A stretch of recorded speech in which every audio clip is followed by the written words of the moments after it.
Babe! Babe! Alam mo ba kanina ka pa pinagmamayabang ng girlfriend mo? Sinabi ko kasi na malaki yung... Totoo nga yung chismis ah. Naka 7-year itch na tayo eh. Maybe we have to go to the next level na. Ano naman ayoko pa, di ba?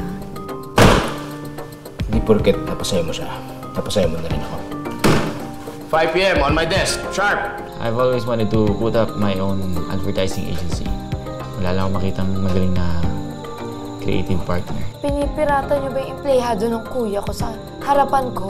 Empleyado talaga? Tanga ka na nga sa opisina! Tanga ka pa sa kama! Oo. Alam mo, sobrang natutuwa ako sa'yo ngayon kasi masaya ka. Hindi ko yun magagawa kung wala ka. If you're unhappy where you are, just live. Hindi siya ganun kadali. Ganun siya kadali. A threesome with a girl? Why not? Mukhang napapasaya mo siya para tumagal kayo. May panalo namin yung account. All good. Pero pitch ko yun ah. Rain will replace you as leader. Can you share us one of your award-winning ideas? Oo nga pala. Wala ka nga palang award. Mabait naman yun si kuya eh. Gago siya! Hindi siya mabait! Sawang-sawa na ako sa mga laro mo! Stop making excuses for that asshole! Admiring the view? Ang obvious ko ba?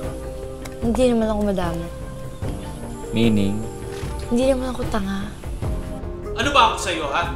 Ayun lang ba yung silbi ko sa'yo, ha? Lahat ng ginagawa ko para sa atin! Ang dami namin plano ni Easton para sa'yo. Bagay kayong dalawa. Magsama kayo, mga putang ina nyo!